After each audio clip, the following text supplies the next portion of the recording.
In the book, The Fountainhead, there is a character that is a nice guy. He has every element of the nice guy. He can't stand his own thoughts. He can't be comfortable in making his own decisions.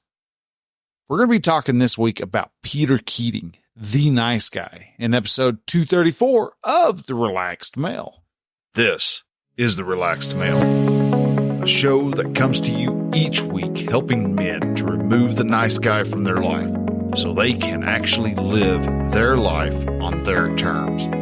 Join the host, certified coach Bryan Goodwin, as he helps men step out of their heads and become free from the thoughts that bind them. Hey man, hello and welcome to The Relaxed Male. I'm your host, Bryan. I am a certified men's coach, and I help men who are just neck deep in the day-to-day suffering, trying to figure out what is causing their relationship to not be at the level that they would like for it to be. Men who want their relationship to grow, to flourish, to still have that beautiful bride that they had before instead of having the stranger that they pass on in the hallway. And this is what we're doing. And one of the big things that keeps men from being able to just step into the life that they want, the marriage that they want, is the fact that they are so darn busy trying to be the nice guy, trying to people please, trying to manipulate, trying to shove everybody into their own little corner so that they can get what they want instead of living on their own merit, on their own abilities. And that's why we're looking at the character from Ayn Rand's book, The Fountainhead, and seeing why Peter Keating failed as harshly as he did, because it wasn't a sudden just blam, everything's gone. Though, because of who he associated himself with, there was a lot of that going on. But there was also just the fact of all the actions that he made leading up to the end of the book that shows this man who has a promising career who just kind of lets it wither and die because he is too busy trying to please everybody else instead of living for himself. And now The Fountainhead, I don't know if you've ever read it, is about living up to your ideas. And it's about a guy whose name is Howard Roark, and he is a idealist. He has a certain idea. He's not going to bend his ideas, his dreams, his will to the will of anybody else, even society. And he tries so many times. He gets kicked out of his architectural school because he is not willing to do any of the classical building styles like Renaissance or Greek or Tudor or anything like that. And there's many times in the book where he has somebody come up and go, "Hey, I like what you've done with your buildings. I would like to have a nice Tudor style home." And he's going, "Well, I can't help you." And there's times where he failed at his business because Howard Roark stuck to his ideas. But because he stuck to his ideas, he started to find his audience.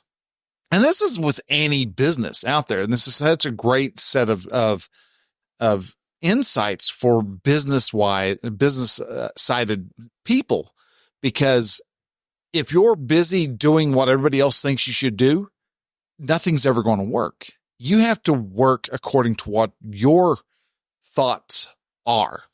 Do you think you need to take this step or this other step? Do you need to be going to Chamber of Commerce meetings, or do you need to be going out to the local coffee shop and shaking hands? How are you supposed to meet your clients? How are you supposed to meet your customers? Some people think one way and it works for them, while other people try that way and it doesn't work. But if they try it in a slightly different manner, all of a sudden it kicks off for them and it starts working. This is why business coaches never give you an idea. It's like, oh, should I use Facebook ads or should I use radio ads? 90% of the time, they're going to tell you, I don't know. What do you think? Because they really don't know. We don't have a froggiest clue as to why, of which one you should use. The only person who actually knows that is you. If you're willing to try and you're willing to take a swing at it, then sweet, awesome, thumbs up. You're going to either win or not. And if you fail, it's on you. You get to learn from that failure and try it again. And Peter Keating is not the antagonist, because Ellsworth Toohey is the antagonist. He is the exact opposite of what Howard Roark is. Toohey is, well, he is the socialist of all socialists. Everything should be done for the betterment of society, not for the betterment of the individual, because he thinks the individual is not worth the effort. Yet if you want society to get better, you have to improve the individuals first, which is just kind of the fallacy of what a lot of socialists end up having. And when you have somebody who does not have their own ideas, when they're a people pleaser, they're out there, they're schmoozing, they're great schmoozers like Peter Keating is. Peter Keating, Ayn Rand talks about in the book that everybody at the Stanton School of Technology, they all loved him. They all thought Peter Keating was the greatest guy around because he gave them what they wanted to see. A knowing wink or a smile or a hug, an arm around the neck, whatever it was that each person needed. Peter had that ability to read the person, to apply what they needed so that he could get those people to like him back.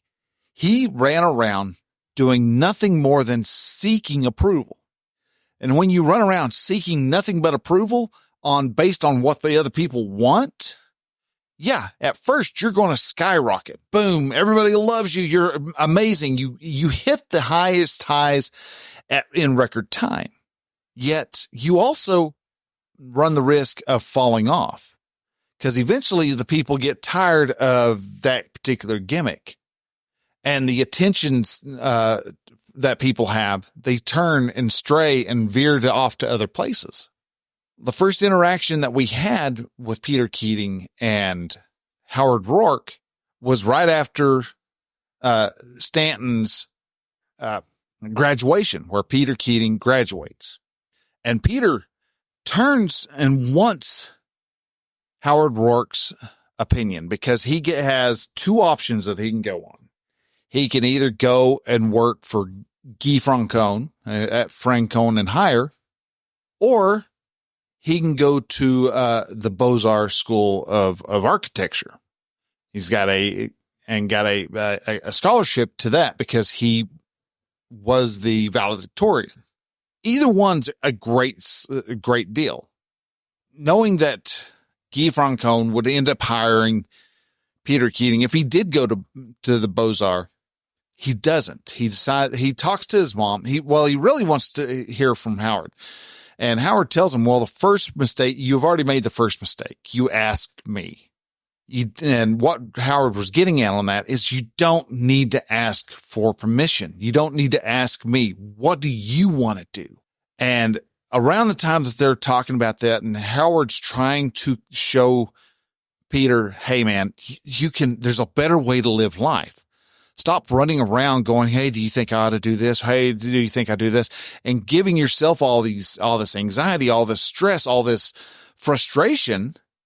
Live your life on your terms is essentially what he's saying. Live your life how you want to live. Do you want to go to the Beaux-Arts, or do you want to go ahead and go straight into work and start building houses and other buildings? That's all up to you. Howard Roark can't answer that. I can't answer that. You can't answer that. But the only person who can is Peter Keating. But as they were talking and as they were having this very powerful moment with each other, Peter's mom steps into the picture and completely interrupts Peter's line of thinking. And mom says a whole bunch of absolutely nothing, doesn't give any advice, doesn't help to rectify the problem. She essentially just comes in and says, you can, and by doing types of manipulation, because she knows her son is competitive, because there was his biggest adversary in school was a kid named Schlinker. And he's like, well, Schlinker will probably take it. Knowing that Peter Keating hated Schlinker, even though he acted like the best friends for Schlinker, he still fought him and wanted to be up on top, wanted to beat him, which is just a natural instinct to men. But because he couldn't stand the thought of Schlinker getting the job, he made up his mind. His mom pushed him into making up his mind of going to work for Guy Francon. As things go along, he even states in the book, he didn't care to hear what his mom had to say. He didn't want to hear anything. Knew that she was just pushing him into what she wanted to hear, instead of actually providing any type of positive of information, positive insight that might help direct him. And so he starts down this path by going to work for Guy Francon. Now he takes off. He's great and he's able to use his powers kind of for evil a bit, because one, he completely knocks his competitor, the person at the head drafting board, knocks him out of standing by just taking over his job, by making it and doing it kind of underhandedly, just kind of sneaking in there going, hey, I'll help you out with this. I'll help you out with that. Oh yeah, go hang out with your girlfriend. That becomes the wife. That becomes the problem that he's having. And eventually Guy Francon has to let that guy go because he's the highest paid draftsman, but is not doing much. He's handing all his tasks over to Peter Keating. Peter Keating slid into that position very effectively. And then on top of that, didn't just kick him out to the cold, but went ahead, because Peter couldn't handle somebody being mad at him. So what does he do? He actually helps the lead draftsman find a new place. And he finds himself feeling guilty of what he's doing, because whenever he's around his girlfriend, which is Catherine Halsey, he opens up and he talks about how he really thinks and how he really feels. He's comfortable enough around Catherine, knowing that she doesn't judge him for anything. He could do good, he could do bad. It doesn't matter. She likes him for who he is. And so he becomes this very open person. And so Peter talks about how he should or shouldn't, does or doesn't like a person, and how he shoves people out of the way, and how he alters people's lifestyles and alters people's trajectories. And he finds this power to be almost intoxicating, because he does it from there. He actually sacrifices a contract to get the head designer, because you had the head draftsman, and then he goes after the head designer. And the head designer was a no BS type of guy. Everything that Keating tried to do, the head designer was just going, yeah, dude, it doesn't work on me. You're full of crap. We all know this. So carry on, kid. Go on, punk. Go your own way. Until he learned that the head draftsman actually wanted to strike out on his own. And so he sets it up to where he directs a well-paid contract over to the lead designer. And the lead designer calls him out, and he's like, man, you're a bigger jerk than I thought you were. And goes on ahead and goes to the dinner, meets up and takes on the contract. And the lead designer steps out of the way and goes on and starts his own life. And again, Peter Keating won again. He was able to schmooze his way into the next level. And through life, Keating had this great ability. He actually wanted to be an artist to start with. But again, because he talked to his mom so much and because his mom had such a powerful influence on him, she directed him, no, don't go into art. That's where you want to go. Go to where you're going to be successful, where I can brag about you. And that's what she does. She directs him over into architecture. Yeah, he gets to draw a little bit, but it's not for his inspirations. And because Keating is all about the adoration, he is the nice guy. He doesn't want to upset anybody. He wants to get his own way. And so he does it in the most schmarmy, underhanded way possible. But because he's in a perpetual state of scarcity, anytime something really big and he has the opportunity to step forward and really let his light shine, he has to go and find somebody to boost him up. Typically Roark. And he'll go to Howard Roark. Howard will help him with it. Howard Roark sees what Keating is doing. And because Roark is able to work on in his own term, he's able to come in and look at what Keating's doing and at least say, it's like, dude, well, this is okay. I mean, if you're going to do Renaissance, at least do good Renaissance. He will direct him. He'll help guide him, knowing that Keating isn't actually a threat or a element of competition, because Howard Roark's line of thinking is, I am an individual. I have my own set of ideas. I draw and I design my buildings to my own purpose, while Keating draws his buildings to other people's purposes. He doesn't do, anytime they're wanting to do a building, it's what the customers is wanting. While Howard Roark turns around and looks at everything and goes, okay, this is how we're going to build this. And anytime somebody comes along and goes, well, can't you just kind of change up the portico, give us a portico of some sort? And honestly, I don't know what a portico is, but they talk about porticos a lot in this book. And Howard's like going, no, it doesn't need that. It needs what I've given it. And that's it. Nothing more, nothing less. And he makes these buildings the way they kind of describe it. I think he's kind of modeled after Frank Lloyd Wright, because Frank Lloyd Wright did a lot of incredible things. I mean, there's a couple of houses that he actually modeled that the light that comes in is actually part of the decoration. He's got little cutouts along one of the southern, I think it's on the southern side of the building of the house. And as the years go, as the sun goes by in the months, different elements of the light are cut out through the holes. And so there's different things going on the wall, which is fascinating to actually put that type of thought into designing a house.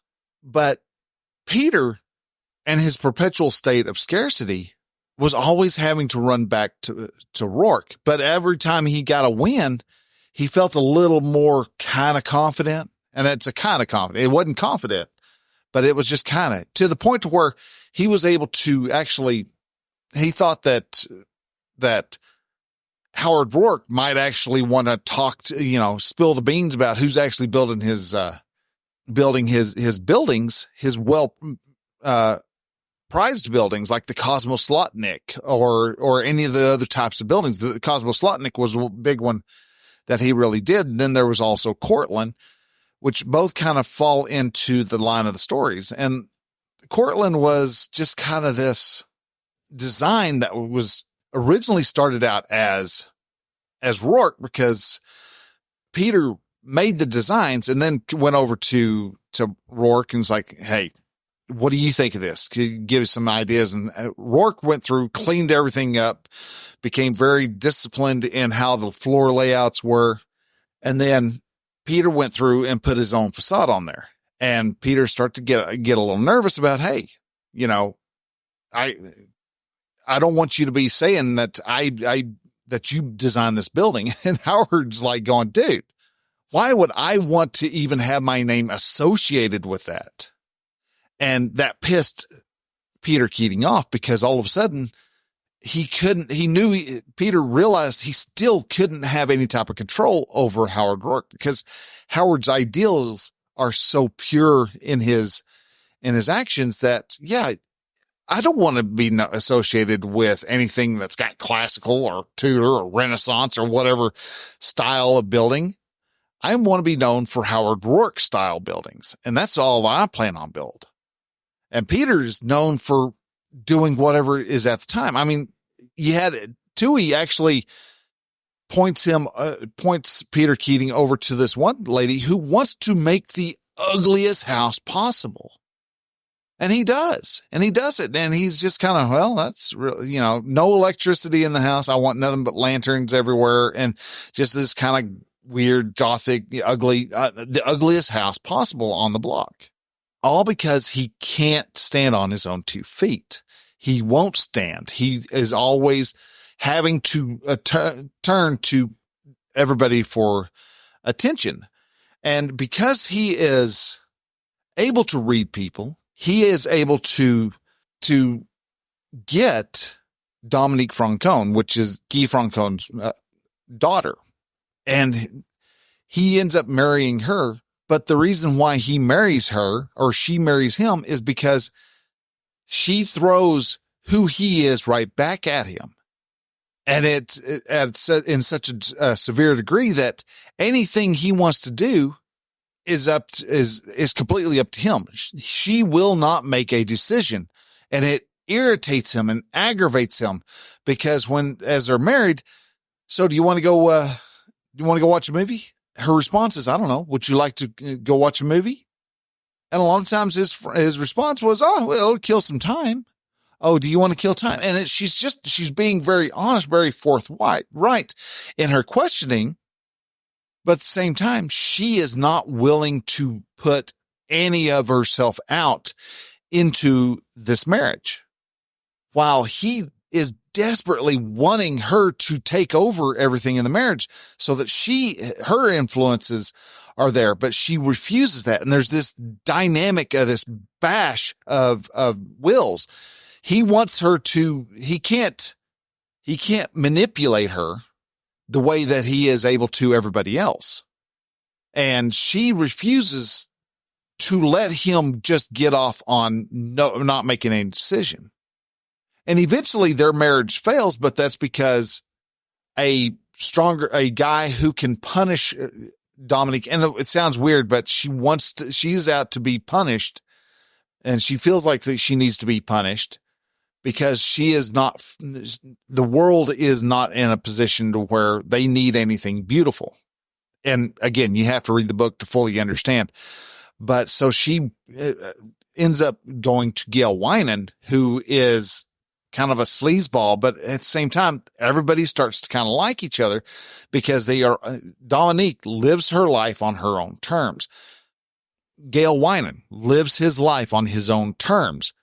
But Roark built several astounding houses, like the Heller House, the Sanborn House, the Gowan Service Station, the Stoddard Temple, which then was torn down. And I love the name of the building after it stopped being the temple. It became Stoddard's home for subnormal children. The Monadnock Valley Resort. Okay. The Accord building, which was what Cortland building was before it got blown up and stuff. It was rebuilt as the Cord building. And then, there's also, the Aquitania, which was built, and finally, eventually he got the Winan building. But when it comes to Howard Roark versus Peter Keating just, a lot of his stuff was very average. It honestly wasn't all super, wasn't anything great. A lot of the characters often describe Peter Keating as quote unquote safe, playing it small. And because he Peter wasn't willing to take a swing, he lost a lot of it. So while Howard Roark was an individualist, he was all about, I have the idea, I have the vision, a group of people doesn't. Peter Keating was more about the collective when it come to designing. He would be okay with having 4 or 5 designers to work on a really cool big building. And when it came out looking like a bunch of crap, society was ready to stand around and go, yay, that was a great piece of crap. All right, look at that. You made something. It's a something for sure. While people couldn't put Howard Roark into a particular category because he was the closest they could come is he's a modernist. Well, no, he designed his buildings according to what the environment was, according to where the location, what the materials around were, what's going to fit. Much like how Frank Lloyd Wright built his buildings. And as things progressed, Keating kept getting great and greater and greater and greater until he hit the Cosmoslotnik. And that was the epitome, and that was at the first third of the book. He topped out. That was his best building, was the Cosmoslotnik, which actually was just Howard Roark with a different shell. And then from there, he gently slid down, and he could never quite get up high enough. Couldn't quite get back up to that Cosmoslotnik level. And his slide was slow, ever so slow, that even he struggled. And that's when Dominique Francon came in, and he thought he got big, won it big because he got the hottest looking girl instead of the one that was best for him. Catherine Halsey inspired him to do better, but instead he went with the girl who was just not going to let him be. She wanted him to become better. And so that marriage failed. And eventually Gail Winan comes in and runs off with Dominique, and Peter just stays stuck. He stays where he's at. He eventually becomes the sole proprietor of Francon and Keating after Lucian Hire dies off, but he never is able to quite reach the lofty goals that Howard Roark is. And I take this whole line of thought with how I'm doing my business and how you want to do anything. If you have an idea, follow that idea. You know how you want to live. And yeah, it's scary sometimes. Sometimes you think you're going to be able to go off and you're going to be able to, you open up your account, your architect building office, and you get to work and you've got 1, 2, 3 contracts that come on to play and you're doing great. And then everything dies off and everybody starts to make comments about how you're not very good at whatever it is you do. So you give up and you go work a quarry. Sometimes we have to do the quarry work, and the people pleaser will struggle with that. While the idealist, the man who is willing to live his life on his terms, knows that quarry work is just a phase, just a certain season. And after that, things are going to get better. And then when Cortland comes along, Peter struggles and struggles and struggles to where he finally goes to Elmsworth Toohey and goes, dude, give me this Cortland job. And Toohey says you're not going to do very good because you have to hit a certain level. And Peter agrees. I'll try it. And he tries it and he can't because he's not willing to think outside the box. He has to stay being comfortable. And so he talks to Howard Roark, and Howard Roark's like, all right, we're going to do this, but it's going to be done exactly as I said, because he knows that anything government, all of a sudden everybody else is going to start sticking their fingers in there and thinks, oh, well, we need this, we need this, we need this. And it's going to destroy it. And unless Peter Keating can get enough gumption in his gut to say no, he knows that it won't get built right.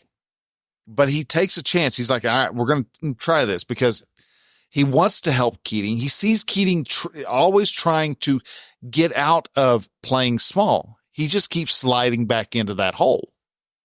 And so Howard Roark has no problem helping his college mate out. And so he does. He designs this modern low-income housing homes that could be done for just fractions of a dollar and comes in under budget, and everybody is surprised. And so he gets the contract and he starts trying to build.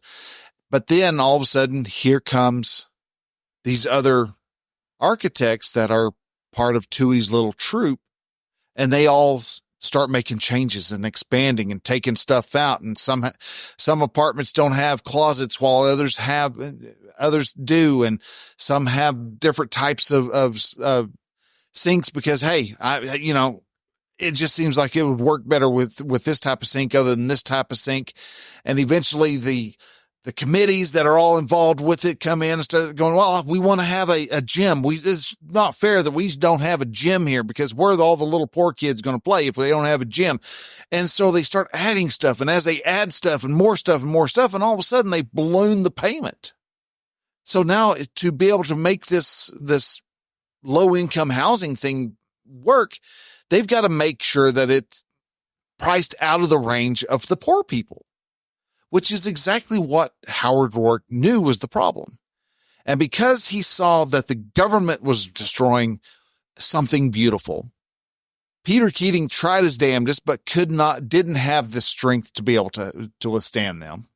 He then blew it up, and then the remains were bought up by one of his friends, and it became the Cord building. But Peter Keating, through everything here, slowly slid. And he even tried going back to painting. He realized he loved painting. He loved drawing. And so he wanted to do that. And he actually reconnected, and he disappears for almost every weekend to a little shack that he rents so that he can paint. And he decides he wants to go show Howard Roark some of his paintings. And Howard Roark's like going, well, yeah, they're paintings, but it's too late. You missed your time. And to a point, yeah, that's one way of looking at it. I don't think you can miss your calling time. If you're meant to be an artist and start drawing and painting, I mean, look at Grandma Moses. I think she started at like 68, 69 years old and became world famous for her painting styles. If it's your calling and it's your passion, that it's going to work. But to give up on your calling completely, that's the great sin. To ignore your calling because somebody else thinks you need to be a dentist is a great sin. Stop being the nice guy is what Peter Keating is showing you. Peter Keating is telling you, stop being the nice guy. It's hard to have your own thoughts. True. But when you have your idea and you have your vision and you have your dream and you stick to it, the takeoff is a lot lower and a lot slower, but you get to greater heights than if you instantly take off like a rocket, because eventually you're going to run out of fuel and you're going to come tumbling back down to the ground. And if you want to not tumble back down to the ground, you want to have a better relationship with your wife. If that is what you want to do, you see yourself having an incredible marriage with your wife. It's gotten a little slow, gotten a little stale, and you're trying to figure out how to get the proverbial creative juices flowing again. Then I recommend you go over to relaxmail.com/coaching offer. Fill out the form. And if you want to start building a better relationship with your wife, then I recommend you go to relaxmail.com/lovebirds, all together, LOVEBIRDS, lovebirds, and click the button on there and sign up for a consulting call. we'll sit down, we'll talk it through. We'll have a discussion as to what it is you want to accomplish, what it's going to take to be able to accomplish that. And then we'll do three different meetings just to fully understand what's up for you, what's up for me. These meetings are completely free. You get some 3 weeks worth of free coaching out of it. And then on top of that, if you do sign up, I've got 4 spots for $300. That's all. $300. That's 95% off the $6,000 package that we will have. It's $300 for 3 months. You get a 3-month coaching package, and that will take you from where you are right now to seeing exactly what is possible. And you can then start making the needed changes that need to be done. But you can only do that by going to relaxedmale.com/lovebirds. So guys, with that, I want to say thank you very much for listening. If anything I said here rang a bell, you wanted to have a discussion with some of your friends about Peter Keating, point this over to them. Send them over to relaxedmale.com/subscribe. There they can find where their choice of podcasting apps are, and they can then sign up and subscribe or follow and be able to get this podcast sent to them every single Thursday morning. So guys, with that, thank you very much for listening. Y'all take care. Till next week. Bye.